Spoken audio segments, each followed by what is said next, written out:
3 months had passed since Jake arrived at the academy. The days were filled with training exercises, combat simulations, and classes about alien cultures and galactic warfare. Jake had learned to work with his squad, though he still felt like an outsider most of the time. Lyra was kind to him, but Jake could tell she thought he was slow and primitive. Her telepathic abilities made her faster than everyone else in mental exercises. She could sense danger before it appeared and communicate with her teammates without speaking. Jake envied her natural gifts. Crix was the opposite of Lyra. He was cold and logical, but he respected Jake's determination. His cybernetic enhancements let him hack into any computer system and control technology with his thoughts. Jake watched him work with machines and wondered what it would be like to have such power. Zara was the most direct of his teammates. She came from a warrior culture where strength was everything. At first, she had laughed at Jake's physical abilities, but after several sparring matches, she stopped laughing. Jake could not hit as hard as she could, but he could take more punishment and keep fighting longer. This impressed her. Commander Voss still treated Jake like he did not belong. During training exercises, he would push Jake harder than the others, trying to make him fail. But Jake had grown up on Earth, where failure meant death. He had learned to push through pain and exhaustion when others would quit. Every time the commander expected him to break, Jake surprised him by getting stronger. The other cadets at the academy had begun to notice Jake too. At first, they whispered about the primitive human who somehow passed the entrance tests. But as the months went by, Jake's reputation grew. He might not have telepathic powers or cybernetic enhancements, but he had something else that impressed his classmates. He never gave up in combat simulations. Jake's squad began to rely on his instincts. While the others used advanced technology and natural abilities, Jake used simple tactics that worked.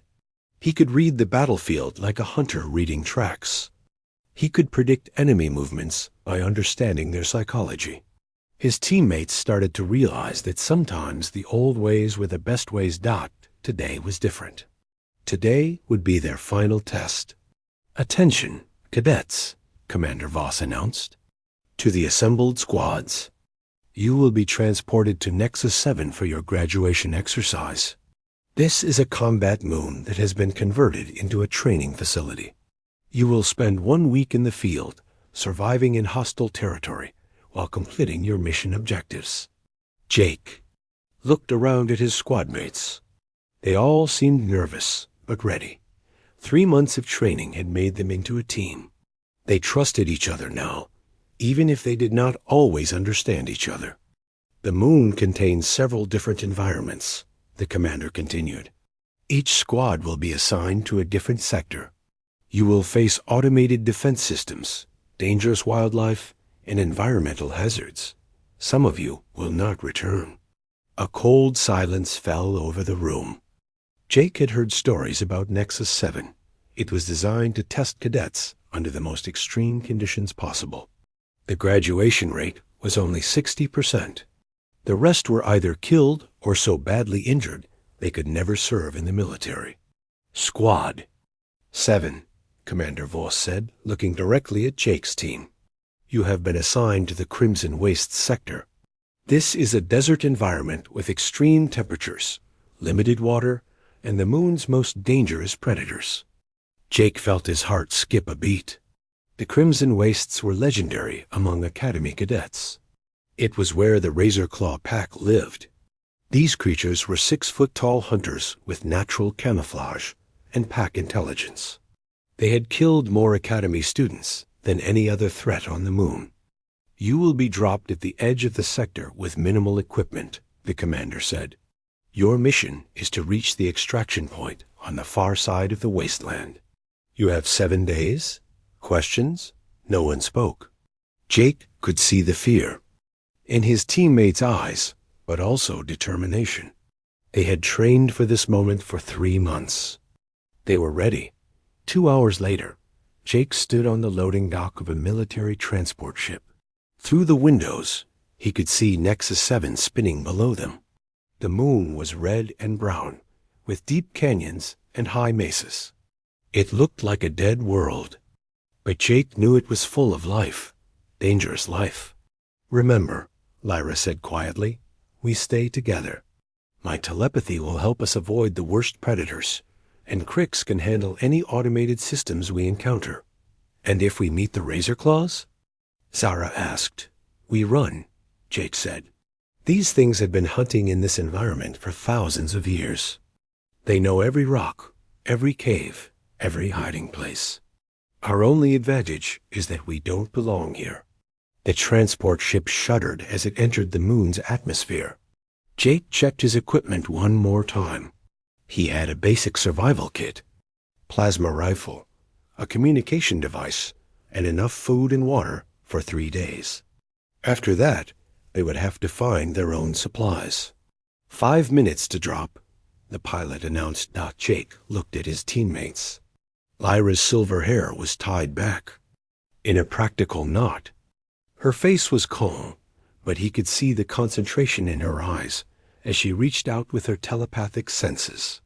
Crix was running diagnostic checks on his cybernetic systems, making sure everything was working perfectly. Zara was checking her weapons, her warrior training taking over. "Whatever happens down there," Jake said, "we watch each other's backs." "Agreed," Lyra said. "Confirmed," Crix added. "Of course," Zara said with a grin. "We are a pack now." The transport ship's doors opened, and hot, dry air rushed in. Jake could taste dust and something else in the air, something that smelled like danger. "Go, go, go." The pilot shouted. The 4 cadets jumped from the ship and activated their descent units. Jake felt the familiar rush of falling, but this time it was different. This time, he was falling toward a world that wanted to kill him. It reminded him of home. They landed in a cloud of red dust at the edge of the Crimson Wastes. The transport ship was already disappearing into the sky, leaving them alone in the hostile environment. Jake looked around and saw nothing but rocks and sand stretching to the horizon. The sun was setting, painting the sky the color of blood. "The temperature will drop 30 degrees after sunset," Crix reported, reading data from his cybernetic implants. "We need to find shelter." "I can sense movement about 2 kilometers north," Lyra said. "Something large. Multiple contacts." "Razor Claws?" Zara asked. "Unknown, but they're hunting." Jake studied the terrain around them. The landscape was broken by deep canyons and tall rock formations. There were plenty of places to hide, but also plenty of places for predators to set ambushes. This was not going to be easy. "We move south," he decided, away from whatever Lyra sensed. "We find high ground and make camp for the night." They began walking across the desert floor, their boots crunching on loose gravel. Jake kept his eyes moving, watching for any sign of danger. The desert looked empty, but he knew that was an illusion. Predators were experts at hiding until the perfect moment to strike.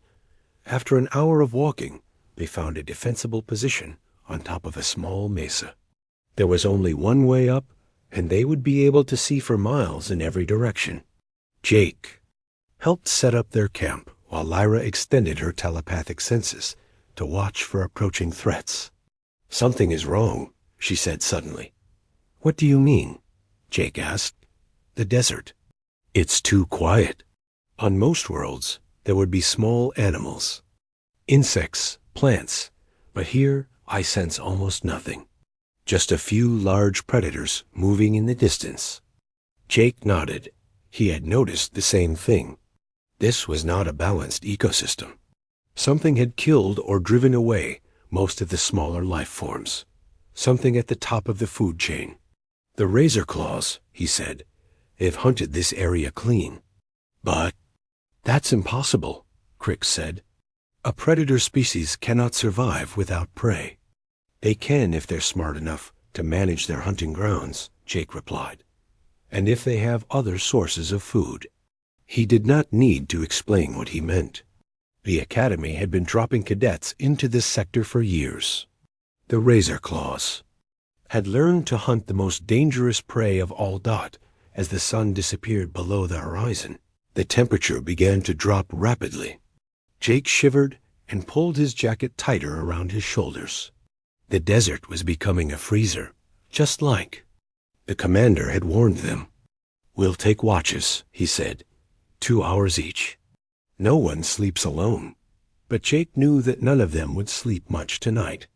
Somewhere out there in the darkness, the Razor Claws were hunting.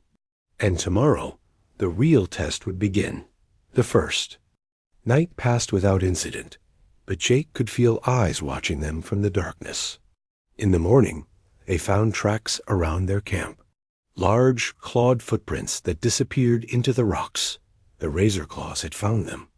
"They're studying." "U.S.," Jake said, examining the tracks. "Learning our scent, our behavior patterns." "How many?" Zara asked. "Hard to tell. At least 6, maybe more." They broke camp and continued south toward their extraction point. But Jake knew they were not alone. The Razor Claws were following them, staying just out of sight, waiting for the right moment to attack. On the second day, their luck ran out. A massive sandstorm appeared on the horizon, moving toward them like a wall of red death. Jake had seen storms like this on Earth, but never in a desert. The wind was already picking up, and the air was filled with stinging sand. "We need shelter," Lyra shouted over the wind. "There," Crick's boy. Jake pressed himself against the cave wall and motioned for his teammates to stay quiet. The clicking sound was getting closer. In the darkness of the cave, he could see shapes moving. Large shapes with glowing eyes. The Razor Claws were beautiful and terrifying at the same time. They stood on 2 legs like humans, but their bodies were covered in scales that changed color to match their surroundings. Their heads were long and narrow, filled with sharp teeth, but it was their eyes that scared Jake the most. They were intelligent eyes. These creatures were not just animals. They were thinking, planning hunters. "How many?" Zara whispered, her hand moving to her weapon. "Don't," Jake said quietly. "If we fight them here, we die. There are too many, and we're trapped." Through the cave entrance, Jake could see the sandstorm was still raging. The wind was howling so loud that it would mask any sounds they made, but it would also hide the movements of the Razor Claws. "Lyra," he whispered, "can you sense them?" She closed her eyes and concentrated.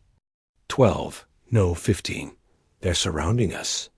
Jake felt his heart racing, but he forced himself to think clearly. This was just like being hunted by wolves back on Earth, except these wolves were smarter and more dangerous. But the basic principles were the same. Predators wanted easy prey. If you made yourself too difficult to catch, they would look for something else. "We need to get out of here," he said, "but not the way we came in." "There is no other way," Crick said, his cybernetic eyes scanning the cave walls. "There's always another way," Jake replied. "We just have to find it."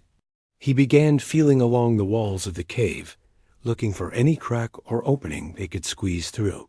The Razor Claws were getting closer. He could hear their breathing. Now, slow and steady. They were not in a hurry. They knew their prey was trapped. "Here," Jake whispered, finding a narrow opening in the back wall. "It's small, but we can fit through. Where does it lead?"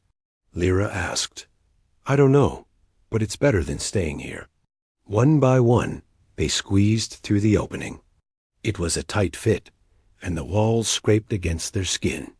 But after a few meters, the passage opened up into a larger tunnel. Jake used his flashlight to look around. The tunnel seemed to go on forever. Behind them, they could hear the Razor Claws discovering their escape route. The creatures made angry hissing sounds, but they were too large to follow through the narrow opening. "We bought ourselves some time," Jake said. but they'll find another way to reach us. The tunnel led them deeper into the canyon system.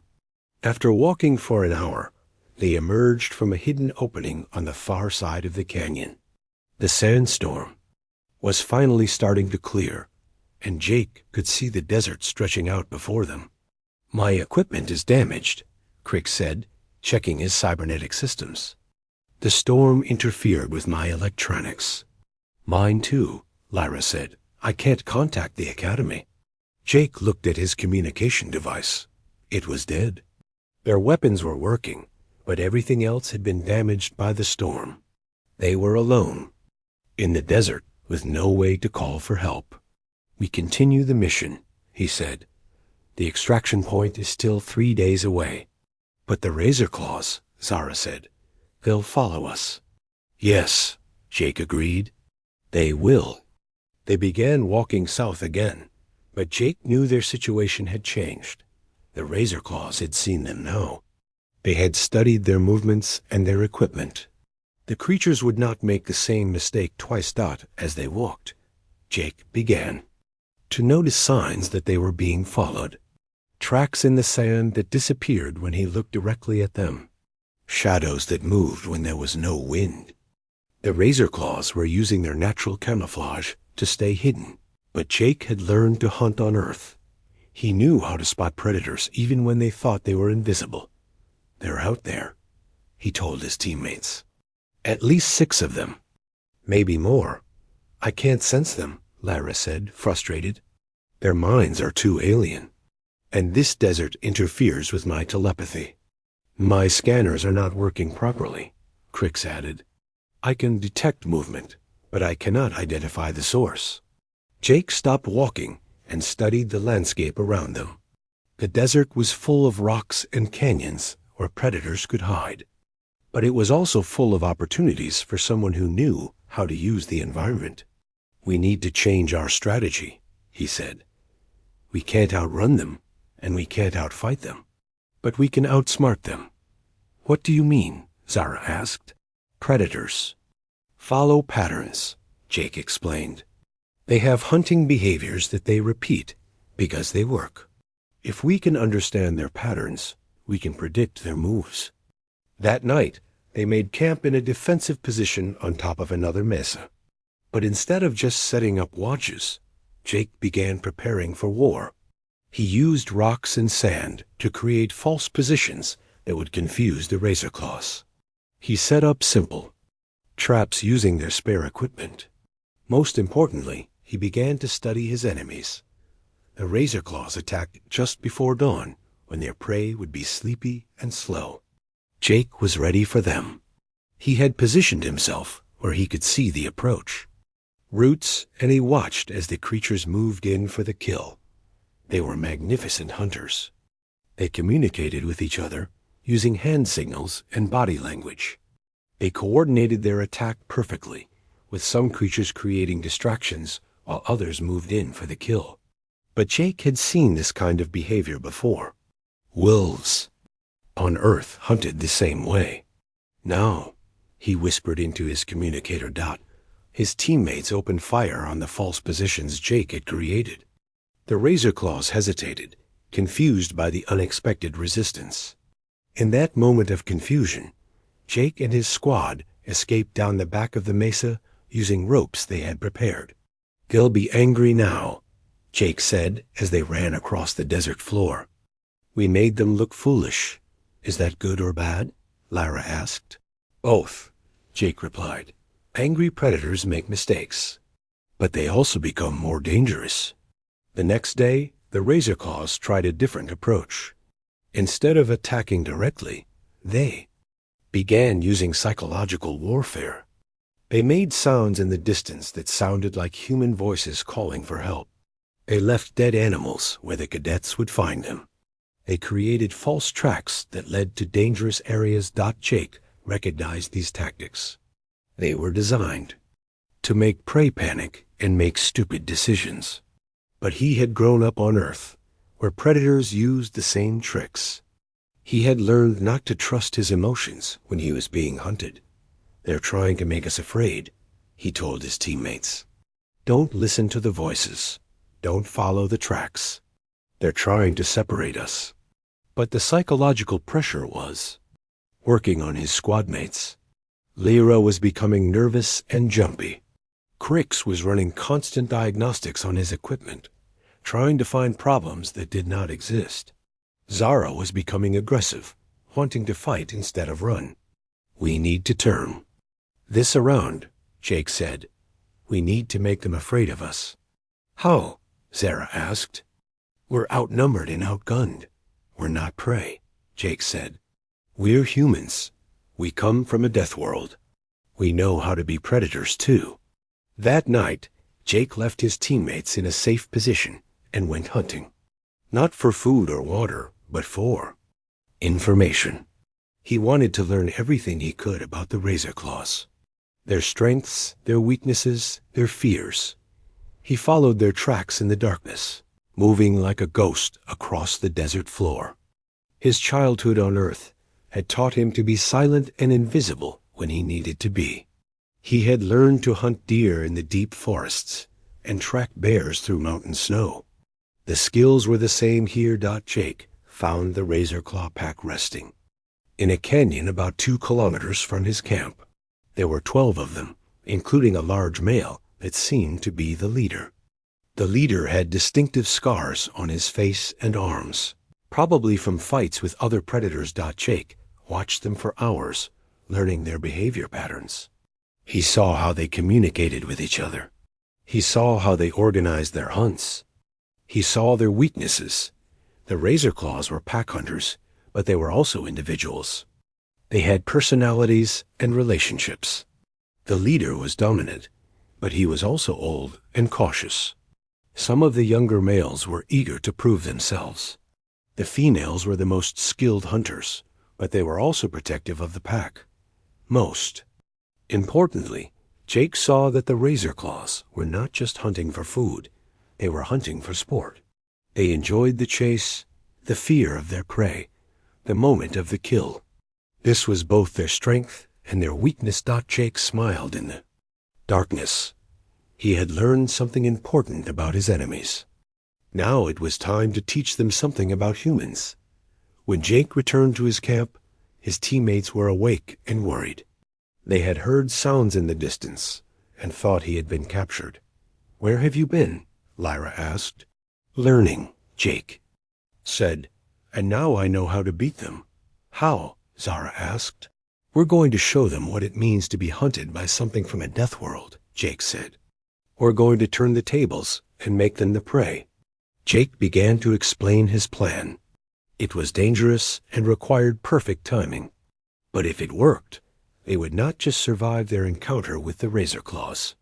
They would teach the creatures to fear humans. You want to hunt the hunters? Crix asked. That seems very risky. Everything worth doing is risky, Jake replied.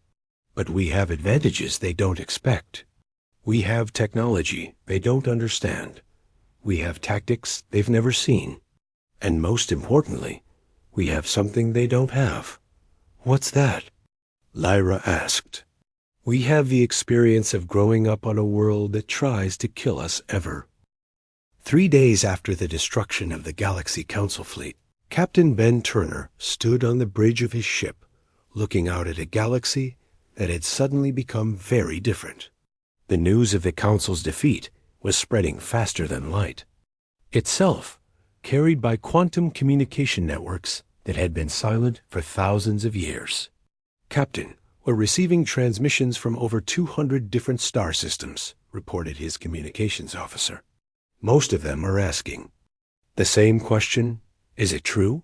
Is the Council really gone? Ben nodded slowly. The burden of what humanity had accomplished was beginning to sink in. They had not just won a battle, they had ended an era. For 10,000 years, the Galaxy Council had been the ultimate authority in this part of space.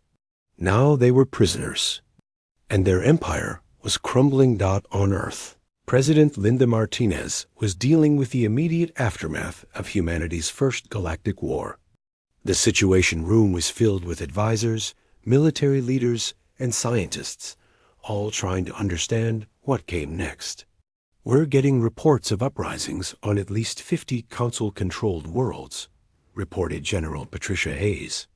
The species they conquered are breaking free, but there's also fighting between different groups who want to take the Council's place. Admiral Karen Stone added, "Our deep space monitors are showing fleet movements throughout the galaxy. Some species are trying to grab Council territory. Others are fleeing to avoid the chaos. It's going to get messy out there." Linda looked tired but determined. "What about our prisoners, the Council leaders?" Dr. Sarah Kim, who had been studying the captured aliens, spoke up. "They're still in shock. Zethkar keeps insisting that this is impossible, that a species as young as humanity cannot have defeated them. The others are more focused on trying to understand our technology." "Have they been cooperative?" Linda asked. "Surprisingly, yes," Sarah replied. "I think they're genuinely curious about how we did it. They've been asking detailed questions about our enhancement process, our hybrid technology, and our tactical methods. It's like they're trying to learn from their defeat."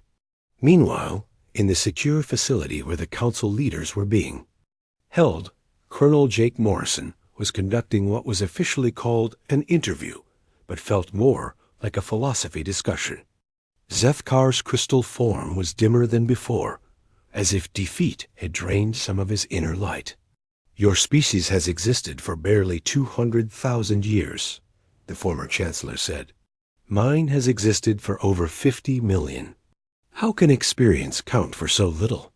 Jake sat across from the alien leader, his enhanced mind allowing him to understand the creature's complex emotional state.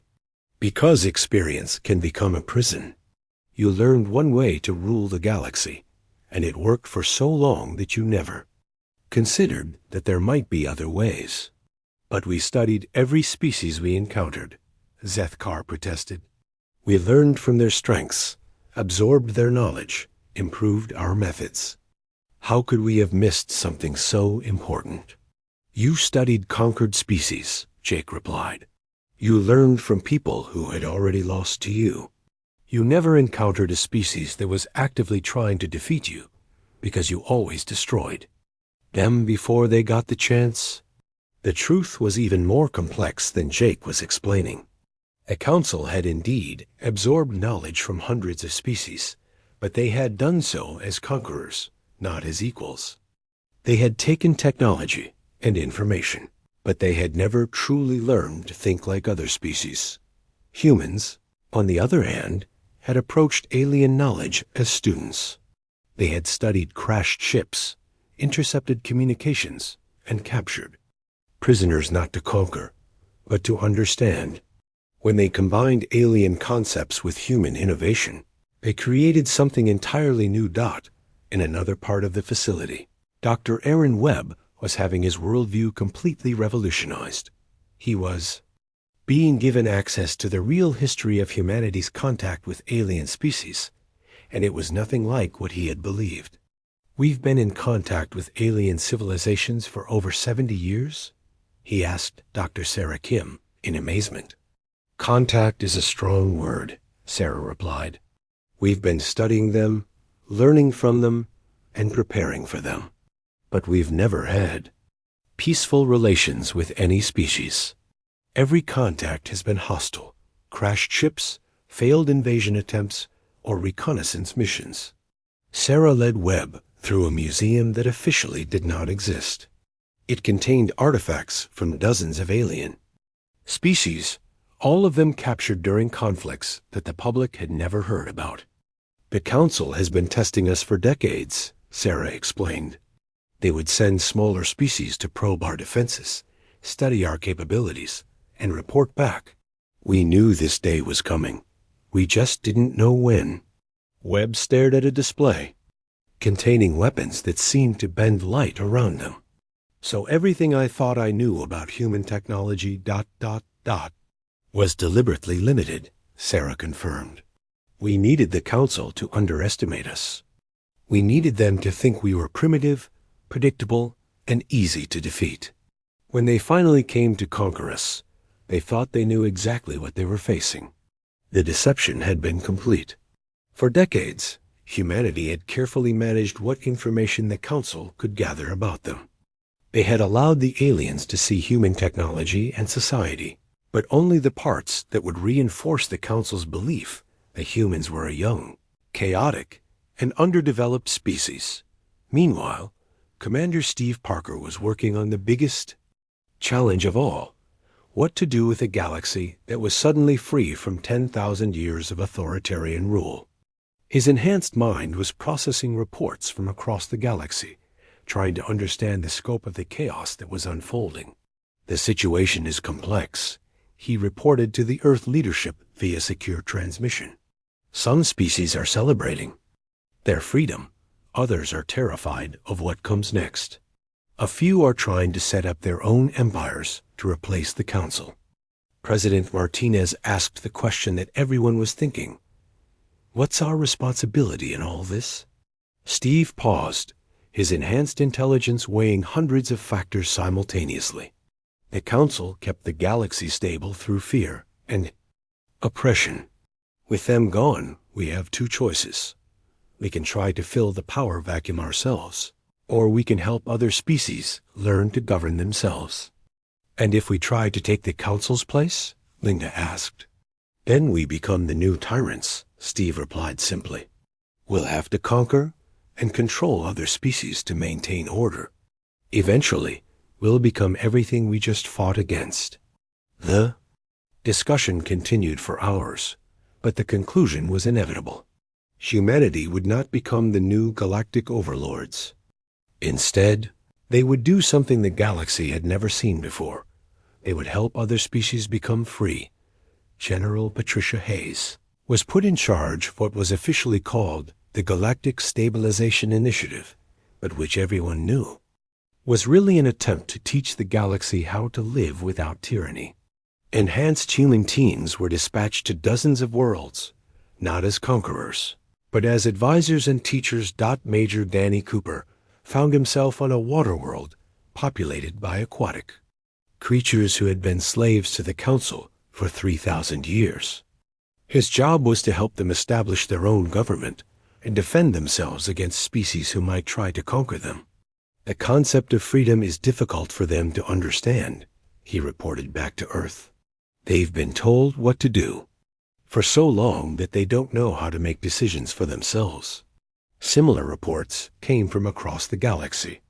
Species that had been conquered so long ago that they had forgotten what independence looked like were struggling to create their own societies. Some wanted to recreate the Council's system with themselves in charge. Others wanted to isolate themselves completely. A few were trying to learn from humanity's example. Captain Ryan Bell was assigned to a particularly challenging mission: helping the Vorthok, the psychic species that had been one of the Council's most loyal members.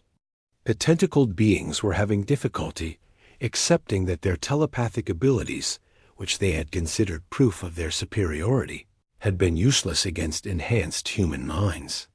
"They're experiencing something like a philosophical crisis," Ryan reported. "They believed that the ability to read minds made them naturally superior to other species. When they couldn't control our thoughts, it shattered their entire worldview. The work was slow, difficult, and sometimes dangerous. Not every species wanted humanity's help, and some actively resented the fact that such a young race had defeated the ancient Council. There were attempts at revenge, efforts to steal human technology, and occasional outright attacks on human diplomatic missions. But gradually, something new began to emerge in the galaxy. For the first time in 10,000 years, different species were talking to each other as equals rather than as rulers and subjects. Trade agreements were being negotiated instead of tribute demands. Scientific knowledge was being shared instead of hoarded. 6 months after the Battle of Earth, as historians were already calling it, Ambassador Lisa Grant stood in the ruins of the Council's former capital. The massive space station had been converted into a meeting place where representatives of hundreds of species could gather to discuss their shared future. "It's not perfect," she reported to Earth. "There are still conflicts, still species that want to dominate others, still problems we don't know how to solve." But for the first time in Galactic, Jake woke up before dawn and began preparing for the most dangerous day of his life. He had spent the night thinking about his plan, going over every detail in his mind. There was no room for mistakes. If he failed, his teammates would die. He gathered materials from their damaged equipment and began building simple tools. A sling made from fabric and rocks, tripwires created from their communication cables, smoke bombs made from their emergency flares. Everything he needed to turn the desert into a weapon. "Are you sure about this?" Lara asked, watching him work. "No," Jake admitted, "but it's our only chance." His plan was simple but dangerous. He would separate from his teammates and lead the Razor Claws away from them. While the pack was chasing him, Lyra, Crix, and Zara would continue toward the extraction point. Jake would try to rejoin them later, if he survived. "We should stay together," Zara said. "We're stronger as a team." "Not against 12 Razor Claws," Jake replied. "They're pack hunters. They know how to separate groups and pick off individuals, but they don't know how to deal with a single target that fights back." Jake had studied the Razor Claws' behavior during his night reconnaissance. They were used to hunting prey that ran away. They were used to victims that panicked and made mistakes. They were not used to prey that turned around and attacked them. "I'll lead them in a circle," Jake explained. "Keep them busy while you three reach the extraction point. Once you're safe, I'll find a way to lose them." "And if you can't lose them?" Crix asked. "Then I'll make sure they remember what it means to hunt something from Earth," Jake said. He handed Lyra his extra ammunition and water. He gave Crix his backup communication device. He gave Zara his medical supplies. He kept only what he needed for his mission: his weapon, some food, and the simple tools he had made.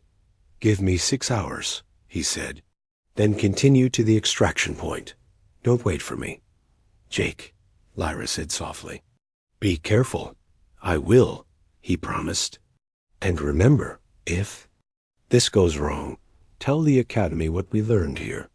Tell them that humans can be just as dangerous as any predator in the galaxy." Jake left his teammates in their defensive position and began walking toward the canyon where the Razor Claws were waiting. His heart was pounding, but his mind was clear. He had trained for this moment his whole life, growing up on a world where every day was a test of survival. As he approached the canyon, Jake began making noise. He wanted the Razor Claws to know he was coming. He wanted them to focus on him instead of searching for his teammates. He kicked rocks, stepped on dry branches, and even called out challenges in the alien language he had heard them using. The response was immediate. Jake saw movement in the rocks above him. The Razor Claws were positioning themselves for an ambush. But Jake had expected this. He had chosen his approach route carefully, staying in the open where they could not surround him easily. The first attack came from his left. A young male Razor Claw leaped from behind a boulder, its claws extended and teeth bared. But Jake was ready. He rolled to the side and fired his plasma rifle, the energy bolt catching the creature in the shoulder and spinning it. Around the wounded Razor Claw screamed in pain and anger. The sound echoed through the canyon, and Jake could hear answering calls from the rest of the pack. They were angry now. Good. Angry predators made mistakes. Jake began running deeper into the canyon, leading the pack away from his teammates. Behind him, he could hear the Razor Claws giving chase. Their claws clicked on the stone as they bounded, from rock to rock, moving faster than any human could run. But Jake was not trying to outrun them. He was leading them into a trap. He had spent hours the night before setting up his battlefield. Tripwires stretched across narrow passages. Loose rocks balanced on ledges, ready to fall. Small piles of explosive materials hidden in strategic locations. The canyon was now a maze of dangers that only Jake knew how to navigate. The first tripwire caught two razor claws at once, sending them tumbling into a pit Jake had filled with sharp stones. They were not killed, but they were hurt and angry. The pack slowed down, becoming more cautious. Jake used this hesitation to gain ground. He climbed up a narrow ledge that he had prepared earlier, where loose rocks were balanced above a narrow passage. When the razor claws followed him, he triggered a small rock slide that blocked their path and separated the pack. Now, instead of facing 12 enemies at once, Jake was dealing with smaller groups of 3 or 4. This was much better odds, but still dangerous. The razor claws were learning that their prey was more cunning than they had expected.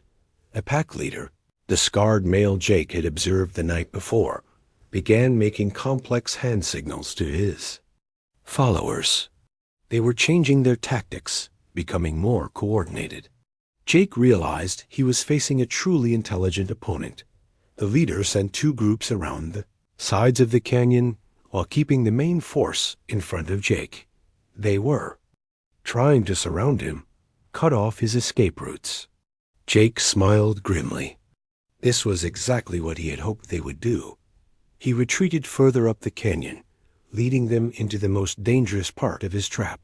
Here, the walls were narrow and steep, with only one way in or out. It looked like Jake had cornered himself. But that was an illusion.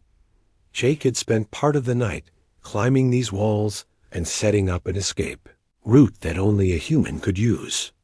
A series of handholds and footholds that were too small for the larger razor claws. When the time came, he could climb straight up the wall and escape while they were trapped below. The razor claws entered the narrow canyon cautiously. They could smell that something was wrong, but they could not see the danger. Jake waited until they were all inside before triggering his final trap. The explosion was not meant to kill them, just to scare them. Jake had rigged several smoke bombs and small charges around the canyon walls. When they went off, the air filled with thick smoke and the sound of falling rocks. The razor claws could not see or hear clearly. In the confusion, Jake began his real attack. He had spent his childhood hunting in the forests of Earth, where silence and patience were more important than speed or strength. Now he used those skills against enemies who had never faced such tactics. Jake moved through the smoke like a ghost, striking at the razor claws with his improvised weapons and then disappearing before they could react. He used his sling to throw rocks with deadly accuracy, hitting pressure points he had learned about from studying their anatomy. He used sharpened sticks to create wounds that would slow them down but not kill them. Most importantly, he used psychological warfare. Every time a razor claw thought it had found him, Jake would appear somewhere else and strike at a different target. He made sounds that mimicked their own calls, confusing their communication. He left false tracks that led nowhere. Razor claws became frustrated and angry. They were used to being the hunters, not the hunted. They were used to prey that ran away in panic, not prey that fought back with intelligence and cunning. Jake could see the doubt in their eyes. For the first time in their lives, they were questioning whether they were the deadliest predators in their territory. Jake was showing them that there were things in the galaxy more dangerous than they were. The pack leader finally had enough. He made a series of sharp calls that brought his scattered followers back together. Jake could see them retreating to a defensive position, regrouping for a coordinated assault. This was the moment Jake had been waiting for. While the razor claws were focused on planning their attack, he began climbing the canyon wall using the route he had prepared. His hands found the small handholds easily, and his feet pushed against the tiny ledges he had tested earlier. The razor claws saw him climbing and tried to follow, but their larger bodies could not fit in the narrow spaces Jake was using. They screamed in frustration as their prey escaped right in front of them. But Jake was not finished yet. When he reached the top of the canyon wall, he had one more surprise for the pack. He had positioned a large boulder near the edge, held in place by a simple wooden wedge. Now he kicked the wedge away and watched the boulder roll down into the canyon. The razor claws scattered as the massive rock crashed into their defensive position. No one was killed, but several were injured, and all of them were shaken. They looked up at Jake standing on the canyon rim, silhouetted against the morning sun. "You want to hunt humans?" Jake shouted down at them in their own language. "This is what humans are like. We don't run. We don't hide. We fight back."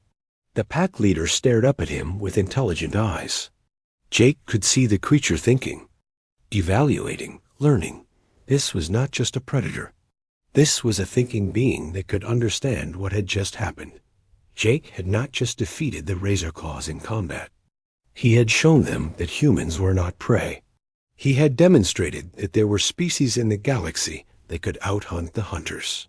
He had taught them to fear. The pack leader made a series of low calls to his followers. One by one, the razor claws began retreating from the canyon. They moved slowly, keeping their eyes on Jake, but they were definitely leaving. Jake watched them go with a mixture of relief and pride.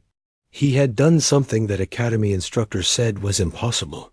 He had faced down a pack of the galaxy's most dangerous predators and won, not through superior technology or natural abilities, but through human cunning and determination. But his mission was not over yet. Jake walked across the desert for 2 hours before he found his teammates. They were hiding in a small cave, waiting for him to return. When they saw him approaching, Lyra ran out to meet him. "Jake," she called out, "we heard explosions. We thought you were dead." "Not yet," Jake said with a tired smile. But it was close. Zara and Crix emerged from the cave, both looking relieved to see him alive. Jake could see questions in their eyes, but he was too exhausted to explain everything that had happened. "The razor claws?" Crix asked. "Gone," Jake said. "They won't bother us anymore." "You killed them?"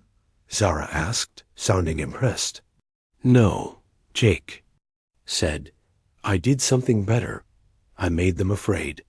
They continued toward the extraction point, moving carefully across the desert floor. Jake kept watching for signs of pursuit, but the razor claws seemed to have truly given up the hunt. For the first time in days, the desert felt peaceful. "What did you do to them?" Lyra asked as they walked. Jake thought about how to explain it. "I showed them that humans are not prey. I taught them that we come from a world that makes us just as dangerous as they are." "But how?" Crix insisted. "They are natural predators. They have been hunting in this environment for thousands of years." "That was their weakness," Jake said. "They were too confident. They thought they knew everything about hunting. But they had never hunted something that could think like a predator and fight back with intelligence." Jake told them about his night reconnaissance, about studying the pack's behavior and finding their weaknesses. He described the traps he had set and the psychological warfare he had used. His teammates listened with growing amazement. "You planned all of this in one night?" Lyra asked. "I've been planning it my whole life," Jake said. "Every day on Earth was training for something like this. Every dangerous animal, every natural disaster, every moment when I had to choose between fighting and dying. It all led to this." They reached the extraction point just as the sun was setting on their 7th day. The area was marked by a large beacon that sent signals into space. Soon, a transport ship would arrive to take them back to the Academy. As they waited, Jake's teammates began to understand what had really happened in the desert. They realized that their human squad mate was not the primitive they had thought he was. He was something else entirely. Something the galaxy had never seen before. "The Academy needs to know about this," Lyra said. "They need to understand what humans are capable of." "They will," Jake said. But not from us. They'll learn from the Razor Claws. What do you mean? Zara asked. The pack leader was intelligent, Jake explained. He learned from our encounter. He'll remember that humans are not prey, and he'll teach that lesson to other packs, other predators. Word will spread. Jake was right. In the days that followed, reports began coming in from other parts of Nexus 7. Predator populations were changing their behavior. Species that had never shown fear before were becoming cautious. Hunting patterns that had remained the same for centuries were being abandoned. The transport ship arrived just after dark, its lights cutting through the desert night. As they climbed aboard, Jake took one last look at the crimson wastes. Somewhere, out there, the Razorclaw pack was learning to live with the knowledge that they were no longer the deadliest hunters in their territory. Back at the academy, news of their mission spread quickly. At first, the instructors did not believe the reports. A human cadet forcing a Razorclaw pack to retreat? It seemed impossible, but the evidence was undeniable. Security cameras had recorded parts of Jake's battle with the pack. The academy's monitoring systems had detected the explosions and tracked the movements of both the humans and the Razorclaws. Most convincing of all were the reports from other training missions. Predator behavior throughout the moon was changing. Commander Voss called Jake to his office 3 days after their return.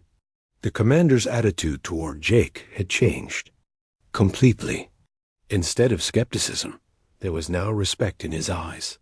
Cadet Morrison, he said formally, I owe you an apology. I underestimated your capabilities and the capabilities of your species. Thank you, sir, Jake said. The Academy leadership has been reviewing your performance, the commander continued. They want to understand how a human with no special abilities was able to accomplish what trained military units have failed to do. Jake thought carefully. Before answering, I think it's because we're not trying to be something we're not, sir. Other species try to use their natural advantages. Telepathy, technology, physical strength. But humans learn to survive without any of those things. We learn to use our brains, our adaptability, and our refusal to give up. The refusal to give up, Commander Voss repeated thoughtfully. Yes, I think that may be the key. Over the following weeks, Jake's story spread throughout the Academy and beyond. Military leaders from across the galaxy came to study the human who had defeated a Razorclaw pack using primitive tactics and simple tools. Jake found himself being asked to teach classes on human combat psychology and survival techniques. Other cadets who had previously ignored him now sought his advice. Species that had considered humans to be primitives began requesting human military advisors.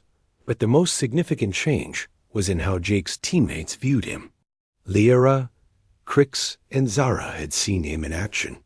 They had witnessed firsthand what humans were capable of when pushed to their limits. They became his strongest advocates, spreading word about human capabilities throughout their respective governments. The galaxy has been thinking about humans all wrong, Lyra said during one of their conversations. We thought you were weak because you don't have natural telepathy or advanced technology. But you have something else. Something that might be more valuable. What's that? Jake asked. The ability to adapt, she said. Every other species in the galaxy evolved on worlds that were relatively safe. We developed our abilities in environments that supported us. But humans evolved on a world that was actively trying to kill them. That made you different. Jake nodded. Earth didn't give us any advantages. It just taught us that we couldn't rely on anything except ourselves. And that made you stronger, Crix added. When we lost our technology in the desert, we felt helpless. But you just adapted. You made new tools from whatever was available. You turned the environment into a weapon. Jake's graduation from the Academy was attended by representatives from dozens of galactic governments. What had started as a training Exercise had become a demonstration that changed how the galaxy viewed humanity. In his graduation speech, Jake talked about the lessons he had learned during his time at the Academy. But he also talked about the lessons his planet had taught him. Earth is called a death world because it's dangerous, he said. But that danger made us strong. It taught us that survival is not about having the best weapons or the strongest bodies. It's about never giving up, no matter how impossible the situation seems. After graduation, Jake was offered positions with several alien military organizations. But he chose to return to Earth to help train the next generation of humans who would venture into the galaxy. The Razorclaw pack on Nexus 7 became legend among the Academy's training instructors. The pack that had terrorized cadets for years had been defeated by a single human using nothing but primitive tools and Deathworld tactics. But the pack leader, the scarred male that Jake had faced in the canyon, had learned something important. From their encounter, he had learned that the galaxy was full of species he had never imagined. Species that could be just as dangerous as his own pack, but in completely different ways. The pack changed its hunting behavior permanently. They became more cautious, more thoughtful. They developed new tactics that accounted for prey that might fight back intelligently.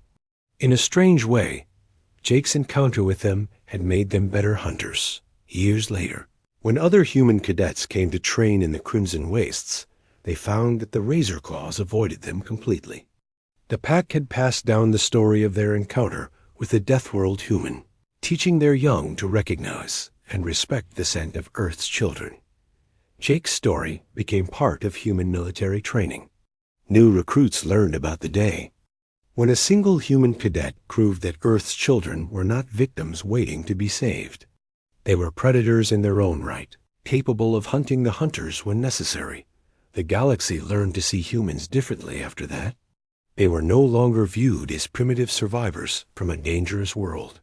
They were recognized as a species that had been forged by danger into something unique and powerful. Jake often thought about that week in the desert when he was faced with an impossible situation.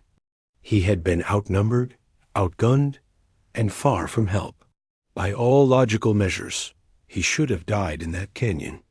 But he had survived, and more than that, he had won. He had shown the galaxy what humans were really capable of. He had proven that sometimes the greatest strength comes not from natural advantages or advanced technology, but from the simple refusal to accept defeat.